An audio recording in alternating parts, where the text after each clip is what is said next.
नमस्कार, आप देख रहे हैं मध्य प्रदेश का नंबर 1 और विश्वसनीय न्यूज चैनल डीजियाना न्यूज। आपका बहुत बहुत स्वागत है हमारे इस खास शो जिसका नाम है क्रेजी क्रिकेट। और आईपीएल की बिसात बिछी हुई है और आज मुकाबला होने वाला है गुजरात वर्सेस पंजाब। बात दोनों टीमों की जाए तो दोनों टीम लय में दिखाई दे रही है। पंजाब की टीम अपने 3 में से 2 मुकाबले जीत चुकी है, जबकि गुजरात की टीम 2 मुकाबले खेली और दोनों ही मुकाबलों में शानदार जीत हासिल की है। और यही वजह है कि दोनों टीम का जो मोमेंटम है वो बहुत शानदार है और यही वजह है कि हम उम्मीद कर सकते हैं कि जब दोनों टीमों के बीच ये मुकाबला होगा तो नतीजा बहुत ही रोमांचक और दिलचस्प होगा और हमें क्रिकेट की शानदार दावत देखने को मिलेगी। हमारे एक्सपर्ट से हम चर्चा करेंगे कि आखिर कौन सी टीम यहां पर किसके खिलाफ भारी दिखाई दे सकती है। हमारे साथ मौजूद है इंदौर डिवीजन क्रिकेट एसोसिएशन के वरिष्ठ सदस्य और क्रिकेटर सुखदेव सिंह बुमन। सर आपका बहुत बहुत स्वागत है। और रमेश भाटिया क्रिकेट फाउंडेशन के कोच और सेक्रेटरी संजय चौबे सर हमको एक बार फिर से ज्वाइन करेंगे। सर आपका भी बहुत बहुत स्वागत है। आज के इस शानदार जो मुकाबला होने वाला है उसकी हम बात करें, लेकिन उससे पहले कल की चर्चा कर लेते हैं। एक शानदार मुकाबला हमने देखा कि किस अंदाज में दिल्ली के खिलाफ लखनऊ ने जीत दर्ज की है और ये टीम फायर पोजीशन पर है। सर बिल्कुल ठीक बात है। हमने कल भी बोला था कि अगर हम दोनों टीम में से देखें तो जो कंसिस्टेंसी लगती है, जो एक टीम कंपोजिशन लगता है, वो लखनऊ सुपर जायंट्स का ज़्यादा बेटर लगता है as compare to Delhi Capitals. और दिल्ली कैपिटल्स के कुछ नए प्लेयर्स भी ज्वाइन करने वाले थे और कल किया भी। कल 2 बड़े प्लेयर इंटरनेशनल लेवल के ऊपर, डेविड वार्नर वो वापस आए और अनरिच नोकिया जो है साउथ अफ्रीका के प्रीमियम फास्ट बॉलर हैं, 150 से ऊपर स्पीड पे बॉलिंग करते हैं। बट दोनों ही प्लेयर कल, मैं तो ऐसा कहूँगा कि कल एक दिन ऐसा था जो दोनों के लिए एक ऑफ डे था। डेविड वार्नर भी कुछ स्कोर नहीं कर पाए और अनरिच नोकिया को सबसे ज़्यादा रन पड़े। तो जो जैसे अगर हमने ये भी देखा कि हर एक ट्रेंड इस तरह से चला जा रहा है कि आप पहले टॉस जीतिए और दूसरे को बैटिंग कराइए। तो वहाँ पे इस बार उन्होंने चेंज भी किया। और जहाँ तक हम बात करेंगे इस पर्टिकुलर आईपीएल की, तो मुझे लगता है कि 15वें संस्करण जो है, 15th एडिशन जो है, अभी तक का सबसे ज़्यादा इंटरेस्टिंग और रोचक आईपीएल है। कोई भी टीम जो है वो किसी भी टीम को हराने में सक्षम है। टीम कंपोजिशन सबकी अच्छी है, 8 की जगह 10 टीम हो गई हैं। और जैसा मैंने कहा था कि 8 टीमें तो 10 में से ऐसी हैं जो प्रबल दावेदार हैं प्लेऑफ्स में क्वालिफाई करने के लिए।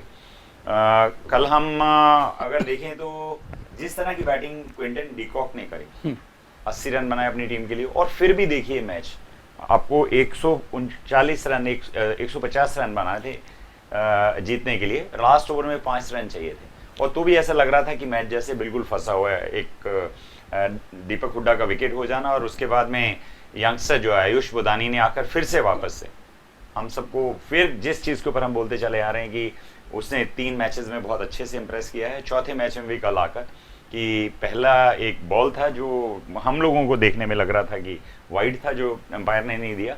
और जैसे जैसे बॉलें लास्ट ओवर में निकलती जाती हैं वैसे वैसे टेंशन दर्शकों में और जो प्लेयर हैं उनमें ज़्यादा बढ़ता चला जाता है। और उस बच्चे ने अगली एक बॉल के ऊपर एक एक्स्ट्रा कवर से चौका मारा और फिर उसी एरिया में एक छक्का मार के 2 बॉल के ऊपर मैच जिता दिया। परंतु मुझे ऐसा लगता है कि जिस तरीके से दिल्ली ने बैटिंग करी और पृथ्वी शॉ जब बैटिंग कर रहे थे एफर्टलेसली, जब उन्होंने 61 रन 34 बॉलों पे बनाए, तो मुझे लग रहा था कि आज दिल्ली जो है वो बहुत बड़ा स्कोर बनाएगी। परंतु अगर बीच में हम ऋषभ पंत को देखें और हम सरफराज को देखें तो उन दोनों ने जितनी बॉलें कंज्यूम करी और रन बहुत कम बनाए। कहीं पे भी वो 10-15 रन और एडिशनल अगर बने होते, और दोनों नॉट आउट रहे, दोनों अच्छे हार्ड हिटिंग बैट्समैन हैं, दोनों नॉट आउट रहे, और अगर वो 10-15 रन और बना दिए होते तो शायद मैच का नतीजा कुछ और होता। तो इस फ्रेश खिलाड़ी की हम बात करें, आयुष बदानी जो एक बेहतरीन फिनिशर अपनी टीम के लिए बनते जा रहे हैं। हमने लगातार तीसरे मुकाबले में देखा कि उन्होंने अपने प्रदर्शन के बल पर टीम को जीत दिलाई है और यही वजह है कि अब उम्मीदें भी उनसे काफी बढ़ गई है। संजय सर, लेकिन हम फर्स्ट फेस यदि कल जो मैच हुआ उसका छोड़ दें तो इतना जरूर है कि भले आखिरी ओवर तक मुकाबला गया हो, लेकिन ग्रिप में तो ये मुकाबला लखनऊ की ही उसमें दिखाई दिया। हाँ बिल्कुल, मतलब आप बोल सकते हैं कि उन्होंने 159 रन के आसपास स्कोर किया और मुझे लगता है कि 20 ओवर में ये रन आराम से चेसेबल है।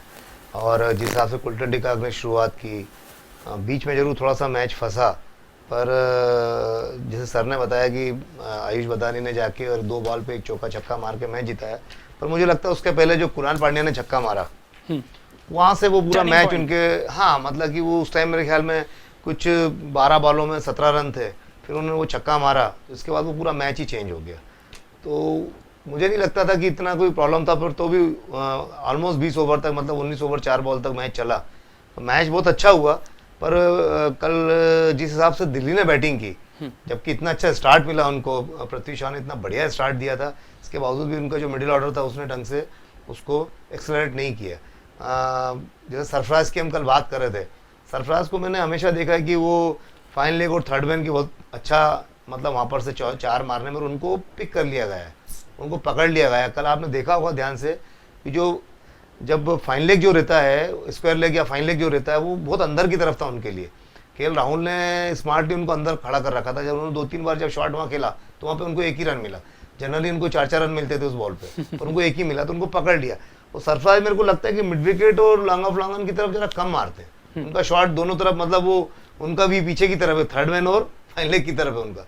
तो थोड़े से रन जैसा सर ने बताया, जो जिसको बोलते हैं ऋषभ पंत ने और उन्होंने मिलके 20-25 रन, मेरे ख्याल में 15 से 20 रन, 25 रन तो नहीं बोलूँगा, 15 से 20 रन थोड़े कम बने थे। अगर वो बने होते तो शायद मैच का रिजल्ट और कुछ होता। अब तक पंजाब की कप्तानी करते हुए आए हैं केएल राहुल, और अब इस बार लखनऊ के कप्तान हैं।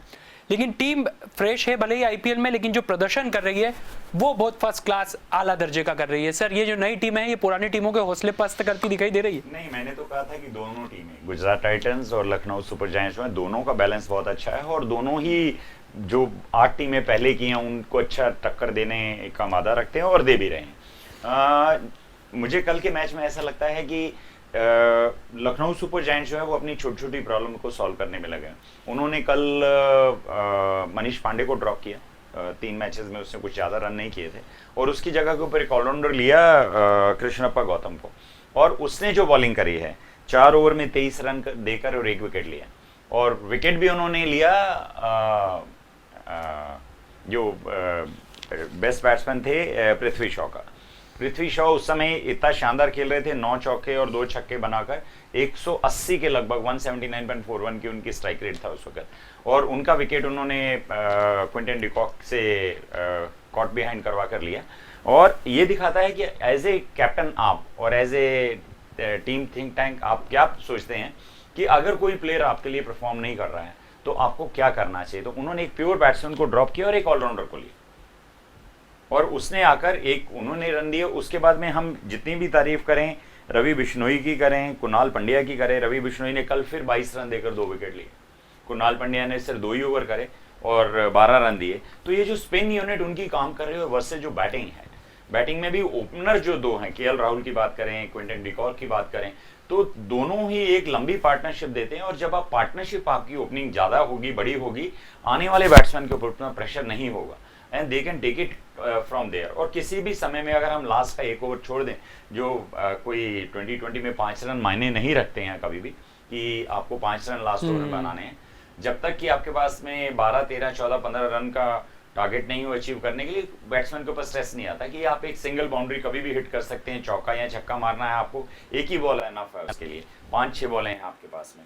कभी भी लखनऊ सुपर जायंट्स जो है वो ऐसा स्ट्रेस में नहीं दिखी कि वो ये मैच को कभी हार रही हैं या वो मैच कभी दिल्ली जीत पाएगा। सर, आप कुछ? मैं ये बोल रहा था कि जो रवि बिश्नोई ने बॉल डाला है ना, बहुत एक्सेलेंट बॉल डाला है। और आप देखना था कि जब पॉवेल बैटिंग करने आए, वो वार्नर भी, वो दोनों उनको ढंग से पिक नहीं कर पा रहे थे, खास करके पॉवेल को समझ में नहीं आ रहा था कि जो उनका गुगली और जो स्ट्रिटर 1 था वो उनको समझ में नहीं आ रहा था, और आखिर में उन्होंने बोल्ड भी मारा उनको।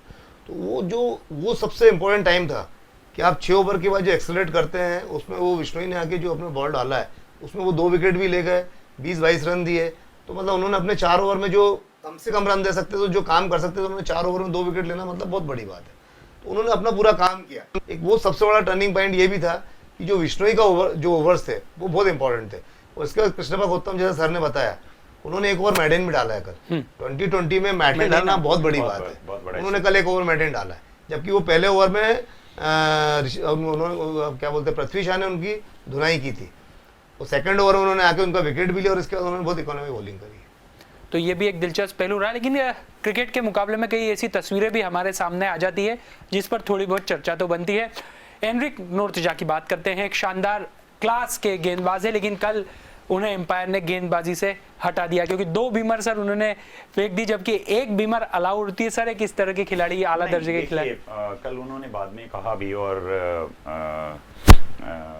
ऋषभ पंत ने भी कहा कि जब बॉल गीला होता तो गीली बॉल क्योंकि पकड़ने में मुश्किल आती है, तो आप बॉलर जब कंट्रोल करते हो, खासतौर पर फास्ट बॉलर जो है शोल्डर यूज करते हैं पूरा साथ में, तो आपका बॉल जो जब ग्रिप नहीं होगा, गीला होगा, तब वो होगा। कभी भी किसी भी मैच में अगर 2 बीमर आप मारते हैं तो उस समय उस बॉलर को मना कर दिया जाता है कि आप बॉलिंग नहीं करेंगे। तो मुझे लगता नहीं है, वो बहुत शालीन प्लेयर हैं, बहुत अच्छे प्लेयर हैं कि उन्होंने इंटेंशनली वो बीमर मारा होगा कि डेफिनेटली देखिए जब ड्यू फैक्टर होता है तो किसी का कंट्रोल नहीं होता है।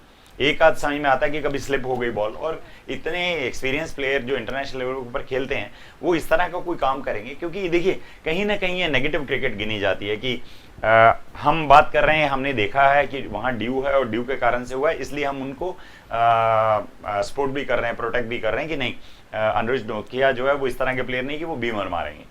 पर नियम तो नियम है, बीमर मतलब बीमर है, वो गीली बॉल से आ रहा हो या सूखी बॉल से आ रहा हो, तो आपको एक फेयर ग्राउंड, फेयर प्ले के लिए जो नियम आईसीसी ने बनाए हुए हैं उसको आपको फॉलो करना पड़े और नियम के हिसाब से उनको वहां से हटाना पड़ा। और जबकि कल उनकी बॉलिंग भी जो है वो 2 दर्जे की, मैं तो कहूंगा जितने रन उनको पड़े कि अगर उनकी बॉलिंग को हम माइनस कर दिया जाए तो दिल्ली शायद कहीं ना कहीं इस मैच में टक्कर दे सकती। दूसरा मैं ये बोल रहा था कि जैसे सर ने बताया कि बीमर कोई, मुझे नहीं लगता कि आज का जो क्रिकेट है उसमें कोई भी बॉलर ये सोचे कि मैं इसको मार के इसे हेलमेट पे मार दूं या सर पे मार दूं बॉल, कोई भी बॉलर ऐसा सोचेगा नहीं किसी बैट्समैन को इंजरी हो जाए।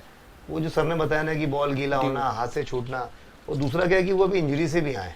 जो उनका कल बॉल जो खराब हुआ ना, उसका एक सबसे बड़ा रीजन ये कि वो पिछले 4-5 महीने से क्रिकेट खेल नहीं रहे थे, वो उनको इंजर्ड थे। वो तो इंजर्ड होने के बाद जब आदमी आता है, आप भले नेट्स पे कितनी भी अच्छी बॉलिंग करें, कुछ भी करें, पर मैच ही होता है। जब आप मैच में डालते हैं ना, तब आपको मालूम पड़ता है कि मैं कितनी अच्छी बॉलिंग या बैटिंग कर रहा हूँ।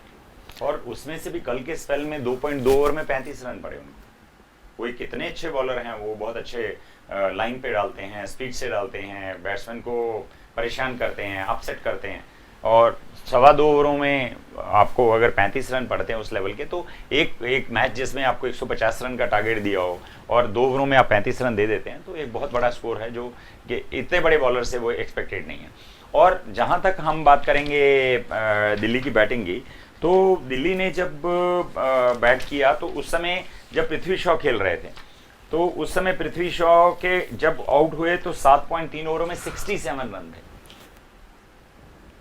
कि आप 7.5 ओवरों में और लगभग आप 70 रन का स्कोर बना चुके हैं। तकरीबन 10 के एवरेज से आप रन 9 रन बना रहे थे, तो 9 के हिसाब से आपके पास में इतने पावर हिटर्स हैं आगे डाउन द लाइन, और फिर उसके बाद में आप 10.5 ओवरों में आपके पास में जो है 74 रन थे।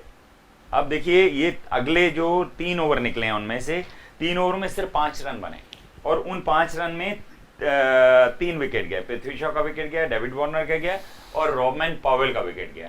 3 विकेट गिरने के बाद में जब ऋषभ पंत और सरफराज खेलने के लिए आए, इन दोनों ने ही 9.5 ओवरों में अनबीटन पार्टनरशिप 74-75 रन की करी। तो आपके पास में डाउन द लाइन और भी बैट्समैन है खेलने के लिए, ललित है, अक्षर है, शार्दुल ठाकुर अच्छी बैटिंग कर लेते हैं, तो वहाँ मुझे लगता है कि एक इंटेंट जो था, जो एक पॉजिटिव इंटेंट कप्तान की तरफ से होना चाहिए था, एक अच्छे पावर हिटिंग बैट्समैन सरफराज की तरफ से होना चाहिए था, वो मिसिंग था डीसी की तरफ से, और मिसिंग होने के कारण से ये मैच जो उनके फेवर में जा सकता था अगर वो 170 रन के आसपास का स्कोर बनाते, वो नहीं हो पाया।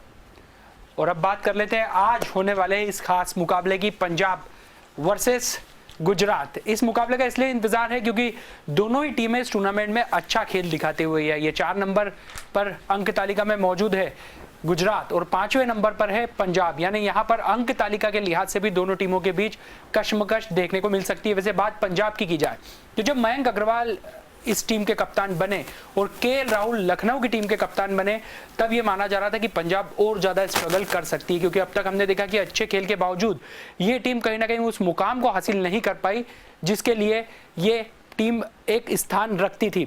सर, उम्मीदें कम थी पंजाब से, लेकिन शुरुआती संस्करण जो हम देख रहे हैं इस टूर्नामेंट का फर्स्ट फेज अच्छा करती आ रही है टीम। नहीं अच्छा कर रही है। उन्होंने इस बार भी जो टीम पिक करी है वो बहुत बैलेंस टीम पिक करी है। हाँ, थोड़ा सा मैं ये कह सकता हूँ बहुत हैवी बैटिंग लाइनअप है वो।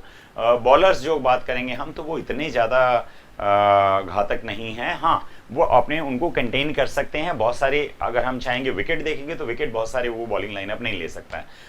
परंतु अगर हम उनके हार्ड हिटर्स की बात करें तो लियाम लिविंगस्टोन ने पिछली बार बताया कि कैसे बैटिंग कर सकते हैं। शाहरुख खान को हमने देखा हुआ है, सीजन दर सीजन देखते आ रहे हैं वो क्या कर रहे हैं। ओडियन स्मिथ हमने देखा क्या कर रहे हैं। और श्रीलंकन बल्लेबाज भानुका राजपक्षा जो है, ये 4 बल्लेबाज इतने खतरनाक हैं कि वो किसी भी बॉलिंग लाइनअप को बिगाड़ सकते हैं।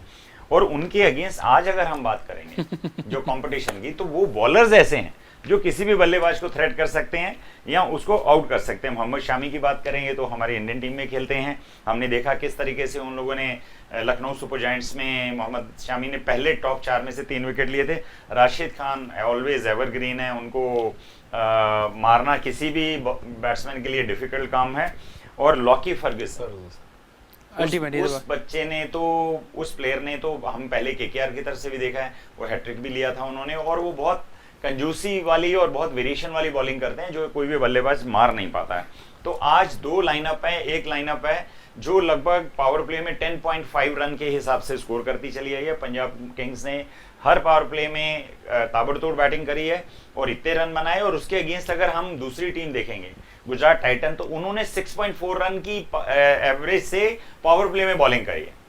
तो 2 अच्छी बॉल, एक अच्छी बॉलिंग लाइनअप और एक अच्छी बैटिंग लाइनअप। और उसके साथ अगर हम विकेट लेने का स्ट्राइक रेट देखेंगे तो वो गुजरात टाइटन का 10.71 है कि 11 बॉल के अंदर उन्होंने विकेट लिया है।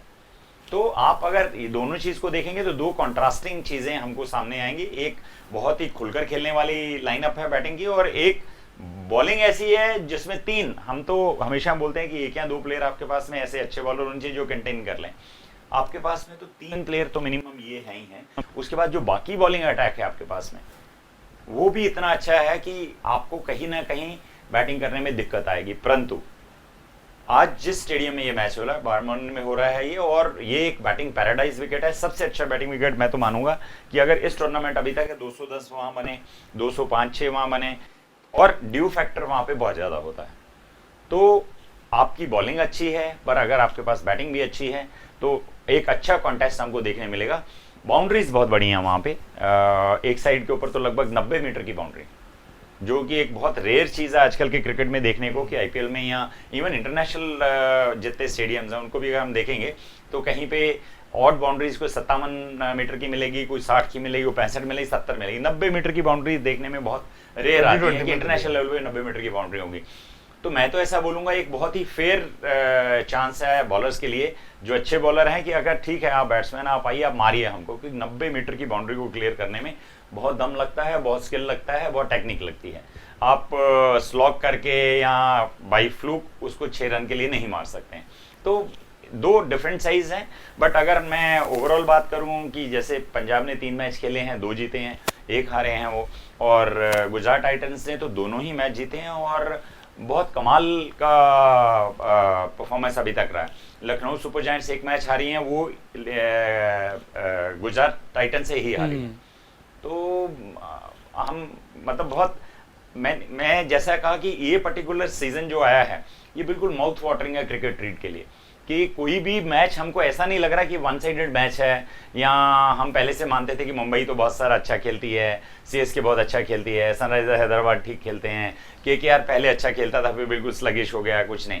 बट यहाँ अगर आप देखेंगे तो हर मैच आपको ऐसा दिख रहा है कि हम जैसे प्ले ऑफ्स में खेल रहे हैं और इसके बाद में कुछ बचा नहीं, आज ही सब करना है। वैसे संजय सर, हम बात करते हैं हार्दिक पांड्या की। जब इंजरी इस खिलाड़ी को हुई थी तो हम मान रहे थे कि अंतर्राष्ट्रीय क्रिकेट में अब न जाने कितना इनका खेल बचा होगा, लेकिन इस खिलाड़ी ने जो आईपीएल के माध्यम से रिटर्न किया है, ये एक शानदार पहलू कहा जाएगा उनके करियर का। और जिस तरह से बतौर कप्तान वो अपनी टीम के साथ बेहतर प्रदर्शन करते आए, कोऑर्डिनेशन करते आए, काफी प्रभावित किया। और हार्दिक पांड्या के फैंस के लिए तो इससे बढ़िया और क्या हो सकता है। नहीं, हम भी उनके फैन हैं और बिल्कुल, क्योंकि जब आपका बैक इंजरी होती है, उसका ऑपरेशन वगैरह होता है, तो मोस्टली टाइम यही बोला जाता है कि यार अब बहुत मुश्किल है कि बॉलिंग कर पाना, बैटिंग का नहीं बोल रहा हूँ, बॉलिंग कर पाना, क्योंकि आपके हमेशा आप मीडियम पेसर बॉलर हैं एक तो, और फिर आपका कमर का तो आपका यूज होता ही है जब भी आप बॉल डालेंगे, तो उस हिसाब से तो देखा जाए तो वो बिल्कुल अभी तो मुझे लग रहा है बिल्कुल फिट है 100% फिट है, और बहुत अच्छा मतलब कि बैटिंग और बॉलिंग दोनों और फील्डिंग,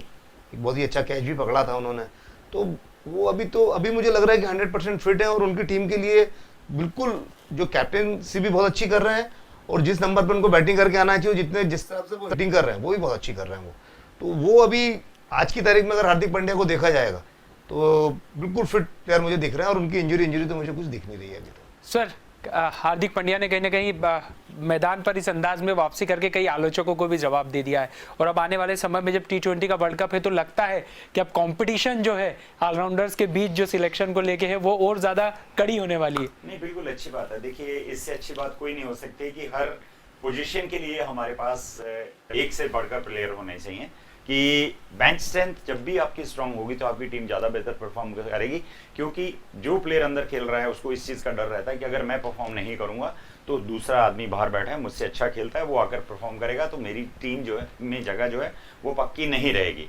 और ये बात तय है कि वर्ल्ड कप में भी हार्दिक पांड्या को जब सिलेक्ट किया गया था एज ए ऑलराउंडर किया गया था, और उन्होंने वहाँ बॉलिंग नहीं करी थी, तो जो पोजीशन में और जिस पर्टिकुलर रोल के लिए किसी प्लेयर को पिक किया जाता है और उसको वो करना होता है, और इसी कारण से उनकी आलोचनाएं भी सब जगह बहुत हुई थी कि उनका सिलेक्शन ही क्यों किया गया जब उनको बैक इंजरी थी। और बैक इंजरी जैसे संजय ने बोला, बॉलिंग करते वक्त आपका जो बैक है, जो स्पाइन है, वो सबसे ज़्यादा यूज में आता है, क्योंकि आपको मूवमेंट करना होता है, शोल्डर यूज करना होता है, जंप करना होता है, बॉडी पूरी मूव होती है। तो अगर आपको बैक इंजरी है तो उस समय कोई भी जो ऑलराउंडर होगा या बॉलर होगा वो इस पोजीशन में नहीं रहेगा कि वो बॉलिंग कर सके। और अगर आप देखेंगे तो इंटरनेशनल लेवल पे बहुत सारे प्लेयर बैक इंजरी के बाद में रिटायर हुए हैं, वो वापस कम बैक नहीं कर पाए, क्योंकि बैक इंजरी हील करने में बहुत ज़्यादा टाइम लगती है और बार बार वो रिकरिंग होती है। एक बार हुई है तो फिर दूसरी बार होगी, तीसरी बार होगी, तो जब वो आपको इंटरप्ट करेगा, आपको बॉलिंग करने में दिक्कत आएगी और कहीं ना कहीं आपका परफॉर्मेंस भी ड्रॉप होगा, और आपको टीम मैनेजमेंट जो है वो बाहर बिठाना चाहेगी, वो खिलाना नहीं चाहेगी। परंतु ये बहुत सुखद एहसास है कि वेंकटेश अय्यर अच्छा कर रहे हैं, इधर हार्दिक पांड्या कर रहे हैं, उधर कुणाल कर रहे हैं, और ऐसे और बहुत सारे ऑलराउंडर हमारे पास लाइन में हैं कि जो बिल्कुल खड़े हुए हैं कि साहब हम भी हैं, आप करिए, नहीं तो बाहर आकर बैठिए।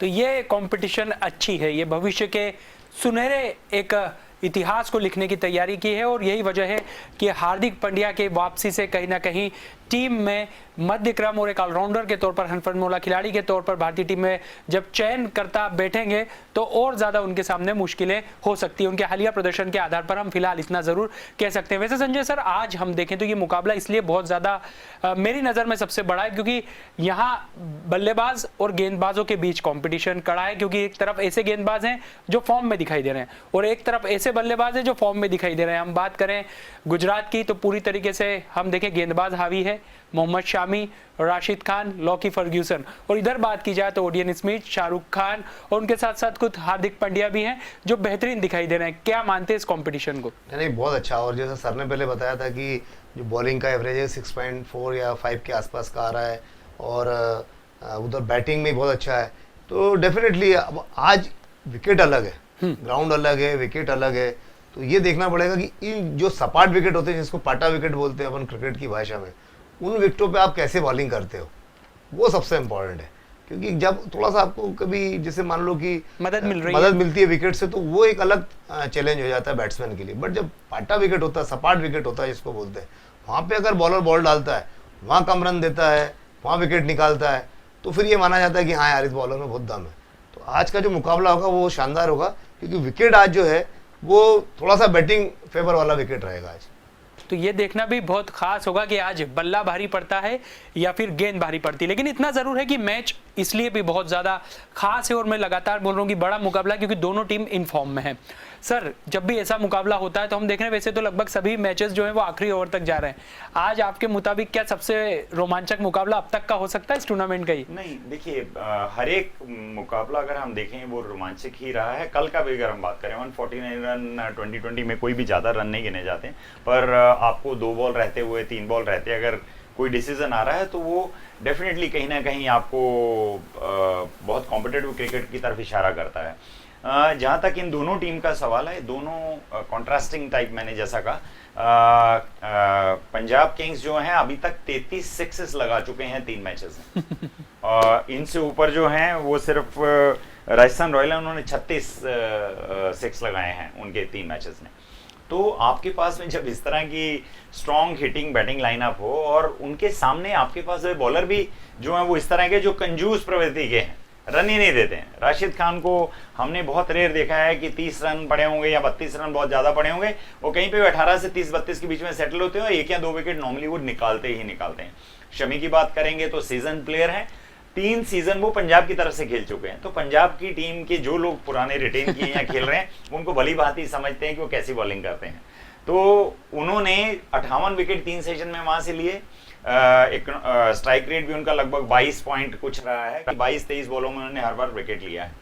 तो जब इस तरह के बॉलर आपके सामने हो, और लॉकी फर्ग्यूसन तो हम देख ही रहे हैं कि इंटरनेशनल लेवल पे अच्छा कर रहे थे, और इस सीजन में, पिछले सीजन में अगर हम बात करेंगे तो डेथ ओवर में उनकी इकोनॉमी 10.4 के आसपास थी, इस बार वो लगभग 8 पे आ गई है सीधी। और उनका स्ट्राइक रेट भी जो था वो बहुत पहले से बेहतर हुआ है, इंप्रूव हुआ है। और कोई भी कप्तान अगर 3 उसके पास मेन बॉलर हो और आपके पास एक अच्छी बैटिंग लाइनअप हो, इससे अच्छी चीज कोई किसी भी कॉम्पोजिशन में कोई भी कप्तान डिमांड नहीं कर सकता। वैसे सर आप क्या कहेंगे कि आज का मुकाबला पड़ला किस तरफ आपको ज्यादा भारी दिखाई पड़ता है और टॉस कितनी ज्यादा अहमियत रखेगा? हाँ, टॉस तो इम्पोर्टेंट है ही फिर बॉम्बे। विकेट पे। हाँ बिल्कुल, क्योंकि ब्रेबॉर्न में मैच है और बिल्कुल समुद्र के पास में ही है वो, तो वहाँ तो टॉस तो इम्पोर्टेंट रहेगा ही। विकेट भी पटा है तो डेफिनेटली मुझे भी लगता है कि अगर जो टॉस जीतेगा आज वो फिर फील्डिंग ही करेगा, क्योंकि बाद में फिर ड्यू है तो ड्यू फैक्टर आएगा। तो वो और कितने वो रन बनाते हैं, क्योंकि यहाँ पे 200 रन भी चेस हो गए, 210 रन चेस हुए हैं यहाँ पे। तो डेफिनेटली अब टॉस तो इम्पोर्टेंट है। 1 ओवर बचा हुआ था 19 ओवर में 19 ओवर में चेस हो गए थे। तो वो टॉस तो बहुत इंपॉर्टेंट रहेगा, कि टॉस की भूमिका बहुत इंपॉर्टेंट रहेगी। सर लिविंगस्टोन जिस अंदाज में ये खिलाड़ी खेल रहा है, जिस प्रदर्शन अगर हम आलिया करें पिछले मुकाबले में, जिस तरीके की बल्लेबाजी ताबड़तोड़ उन्होंने की है, इन गेंदबाजों को कितनी बड़ी एक टफ चुनौती मिलने वाली है? नहीं, मैंने बोला ना कि देखिए कंडीशन मैटर करती हैं। आप जो स्ट्रिप पे खेल रहे हैं, जिस पिच पे आप खेल रहे हैं, जिस विकेट पे आप खेल रहे हैं, वो विकेट कैसा बिहेव करता है उसके हिसाब से आपकी स्ट्रेंथ होती है। आप कितने अच्छे बॉलर होंगे, और अगर आप स्पॉट विकेट पे खेल रहे हैं, फ्लैट विकेट पे खेल रहे हैं जिसमें आपके लिए कोई स्ट्रेंथ नहीं है, कुछ नहीं, वहां आपको ज्यादा मारक क्षमता नहीं दिखा पाएंगे। हाँ, ये जरूर होगा कि अगर दूसरा बॉलर 10 रन के लिए जा रहा है, 11 रन के लिए पिट रहा है, तो आप 8 रन दोगे, 7 रन दोगे, पर इससे ज्यादा बहुत कुछ होने वाला नहीं है। बट इस विकेट के ऊपर डेफिनेटली 2 पॉइंट है। पहला, toss, win the toss, put opposition in batting. आप सूखी बॉल के साथ में बॉलिंग करिए, फिर जो भी टारगेट हो उसको अचीव करिए, क्योंकि इट्स अ बैटिंग पैराडाइज जिसमें ऑन एन एवरेज 11 रन से 10 रन 11 रन पर ओवर बन रहे हैं। तो 10-11 रन आपके बैटिंग स्ट्रिप है, आपके फेवर में है, और आप सामने वाले को खिलाइए और फिर बाद में जितने में भी चेस कर लीजिए उसको। सर शाहरुख खान लंबे समय से जुड़े हैं पंजाब से, फिलहाल एक मुकाबले में उन्होंने अच्छा प्रदर्शन किया, लेकिन इस खिलाड़ी से उम्मीदें बहुत है। एक युवा खिलाड़ी है और बल्लेबाजी में ताकतवर खिलाड़ी है, जब मारते हैं तो लंबा ही मारते हैं। अच्छा हार्ड हिटर बैट्समैन है। और देखिए क्या होता है कि जब प्लेयर आईपीएल प्लेयर बनाता है, वो क्या है कि खेल खेल के आदमी सीखता है। तो अब उनको थोड़ा सा, अभी तो ऐसा नहीं है कि उनका पहला आईपीएल है, उनका ये दूसरा संस्करण है उनका। तो डेफिनेटली वो धीरे धीरे आप देखिए कि अभी जो उन्होंने जो पिछली इनिंग खेली वो बहुत अच्छी खेली थी उन्होंने। तो किसी भी बैट्समैन को, या जो हार्ड हिटर बैट्समैन होते हैं, समय कम में अगर कभी कभी ओवर, जैसे मैंने आपको पिछली बार भी हमारी जो बातचीत में मैंने यही बोला था कि जब आप पीछे बैटिंग करते हैं तो कभी आपको 5 ओवर, कभी 4 ओवर, कभी 2 ओवर, तो उस टाइम पे आपको ये डिसाइड नहीं करना पड़ता है कि हमें जाके रोकना है क्या। उस टाइम एक ही चीज़ दिमाग में रहती है कि वो जाके मारना है। तो उसमें तो कुछ भी हो सकता है। आप मारने गए, 2 छक्के अच्छे लग गए, इसके बाद आप आउट भी हो सकते हो। तो अभी एकदम मतलब कि वो है तो बैट्समैन, कैपेबल बैट्समैन और अच्छे हैं। उनको आईपीएल ने, पंजाब ने अगर उनको खरीदा है तो ऐसा नहीं है कि हाँ भाई चलो ठीक है, ऐसा वाला बैट्समैन नहीं है वो। तो अच्छे बैट्समैन है और देखना वो अच्छा रिजल्ट देंगे। अब बात कर लेते हैं कि टीमों के आधार पर ज्यादा वजनदार कौन सी टीम दिखाई देती है? सर आज आपकी पसंद की टीम कौन सी है? टॉस हो उसके पहले पूछ रहा हूं मैं, क्योंकि तब कंडीशंस बदल जाती है टॉस होने के बाद। नहीं देखिए, डेफिनेटली दोनों टीम अच्छी हैं, कोई भी टीम जीत सकती है, परंतु इस विकेट को देखते हुए, जिस तरह का ये विकेट है और फ्लैट विकेट है, और जिस तरह की बैटिंग लाइनअप पंजाब किंग्स के पास में है, और बॉलिंग उनके पास ठीक है, मीडियोकर टाइप है, बहुत एग्रेसिव बॉलिंग नहीं है। और वोरा के आने के बाद में उनके पास में एक और बॉलर ऐड हुआ है जो बॉल को स्विंग करता है दोनों तरीके से। तो मुझे लगता है कि आज पंजाब किंग्स का पलड़ा भारी होगा। सर डेफिनेटली जो सर बोल रहे हैं कि क्योंकि मोहम्मद सामी और इधर जो बॉलिंग देखी जाएगी तो पंजाब की बॉलिंग बेहतर है, और अगर बॉलिंग के हिसाब से बात करेंगे, पर ये क्रिकेट है, इसमें कुछ कहा नहीं जा सकता है। सबसे बड़ी बात T20 क्रिकेट है, कब कौन क्या करेगा ये पता नहीं है। तो अगर वैसे टीम के हिसाब से देखेंगे तो पंजाब ही बोला जाएगा। वैसे सर मैं एक सवाल मेरा रह गया, मैं राशिद खान की चर्चा आपसे ज़रूर करना चाहूँगा। क्या इनके जो वतन में परिस्थितियां हैं उसका असर इस खिलाड़ी पर देखने को मिल रहा है, क्योंकि चेहरे के हाव भाव और बॉडी लैंग्वेज वो कॉन्फिडेंस नहीं दिखा रहे जिस राशिद खान को हम जानते हैं? नहीं, फर्क तो पड़ता है, बट मैं तो आपसे एक चीज़ और शेयर करना चाहूँगा कि जिस समय ISIS ने टेक ओवर किया था अफगानिस्तान में, तो वो कैप्टन थे अपनी टीम के, और उन्होंने कैप्टनसी अपनी ड्रॉप कर दी। उन्होंने खुद ही अपनी कैप्टनसी से रेजिग्नेशन दे दिया था कि मैं इस टीम का कैप्टन नहीं रहूँगा। कि कहीं ना कहीं जब प्लेयर आहत होता है तो वो दिखाता है कि ये मेरे इमोशंस हैं, और ये इमोशंस का ही पार्ट था कि उन्होंने एक कैप्टन रहते हुए भी उनको लगा कि मेरे घर की परिस्थितियां ठीक नहीं है, मेरे घर वाले रहने वाले वहाँ पे, मेरी फैमिली वाले और जो मेरे रिश्तेदार हैं, मेरे दोस्त हैं, वो ही वहाँ सेफ नहीं है, और मैं एक कैप्टन रहकर क्या करूँगा। तो उन्होंने एक अपने आप को कैप्टनसी से ड्रॉप किया था, खुद ही रिजाइन किया था। बट जहाँ तक हम उसकी परफॉर्मेंस की बात करें तो मुझे लगता नहीं उसकी बॉलिंग में कहीं ये चीज़ देखने को मिलता है कि बॉलिंग में वो कहीं मारक क्षमता कम हुई हो, कंजूसी उनकी कुछ खत्म हो गई हो। हाँ, जैसा देखिए हम इंसान हैं, और घर में अगर आपकी स्थितियां जो हैं, परिस्थितियां बराबर नहीं होंगी, वो कहीं ना कहीं आपको मैटर करेगा, कहीं ना कहीं आपको मेंटली डिस्टर्ब करेगा, वो होता रहेगा। परंतु अगर हम लार्जर पर्सपेक्टिव पे देखें और ओवरऑल देखें तो मुझे लगता है कि राशिद खान की परफॉर्मेंस बरकरार है, जिस तरह की वो सनराइजर हैदराबाद में कर रहे हैं। तो राशिद खान पर तो सबकी नजर रहने वाले हैं, सुपरस्टार खिलाड़ी कहे जाते हैं, और IPL में उनका प्रदर्शन कई बार टीम के लिए बहुत ज्यादा खास साबित हुआ है। और इस समय एक बड़ा अपडेट यह आया है कि गुजरात ने टॉस जीत लिया है। सर क्या करना चाहेगी गुजरात की टीम निर्णय से पहले? मुझे लगता है कि गेंदबाजी बॉलिंग ही करना चाहिए और पंजाब को बैटिंग कराना चाहिए इस विकेट को, और अभी तक का जो रिकॉर्ड हमारे सामने अवेलेबल है उसको देखते हुए। और यही किया जो आपने बताया, गुजरात ने टॉस जीत लिया है और पाटा विकेट, जैसे कि संजय सर भी बता रहे हैं कि इस विकेट पर रन बहुत बनते हैं, तो बाद में बल्लेबाजी करने का सौदा फायदेमंद रह सकता है। और यही वजह है कि टॉस जीतने के बाद एक एज के हिसाब से, कि एज लेने के लिए, एक फायदा उठाने के लिए कंडीशन का कप्तान हार्दिक पांड्या ने फैसला किया है पहले गेंदबाजी का। सर आप तो बोल ही रहे थे, सहमत हैं आप? बिल्कुल बिल्कुल बिल्कुल सहमत हूँ। तो कुल मिलाकर इन्होंने भी वही फैसला किया है जो कंडीशन के आधार। एक चीज और बोलूंगा आपको कि पंजाब की तरफ से जॉनी बेस्टो भी अब अवेलेबल है। वो भी इंग्लैंड के बैट्समैन है और बहुत शानदार 2020 प्लेयर हैं। तो मुझे लगता है आज वो भी खेलेंगे तो बैटिंग लाइनअप पंजाब की और ज्यादा स्ट्रांग होगी। तो कहीं ना कहीं इंडियन देखिए वो अच्छा क्रिकेट खेले, जिस तरह का क्रिकेट KKR खेल रहा है कि जाइए मारिए रन बनाइए, लगभग उसी ब्रांड के ऊपर अगर आप देखेंगे तो पंजाब की आपको एक और टीम दिखेगी जो मारकर खेलना पसंद करती है। और आपके पास जब बैट्समैन इस तरह के हो तो आप किसी भी स्कोर को, कोई किसी को भी बड़ा स्कोर बना सकते हो। बट कंडीशंस जैसे हम जानते हैं यहाँ पर क्योंकि ड्यू बहुत ज़्यादा रहता है और बैटिंग ट्रिप है, 210 भी 19 ओवरों में चेज हुए थे, तो एडवांटेज टॉस तो होता है। तो ये एडवांटेज है और देखना खास होगा कि इसका कितना असर उठा पाती है गुजरात की टीम। लेकिन इतना जरूर है कि ये मुकाबला बहुत दिलचस्प होने वाला है क्योंकि दोनों टीमें फॉर्म में दिखाई दे रही है। पंजाब की ताकत उसकी मजबूत बल्लेबाजी है, तो दूसरी तरफ बात की जाए गुजरात की तो उनकी गेंदबाजी कहीं ना कहीं धारदार रही है। अब मुकाबले के बाद क्या नतीजा आता है, भंगड़ा करना है या गरबा, ये तो पता लग जाएगा। लेकिन इतना जरूर है कि एक दिलचस्प मुकाबला हमारा इंतजार कर रहा है। फिलहाल हमारी इस खास पेशकश में इतना ही। खबरों का सिलसिला जारी है, बने रहिए डीजीआना न्यूज के साथ। नमस्कार।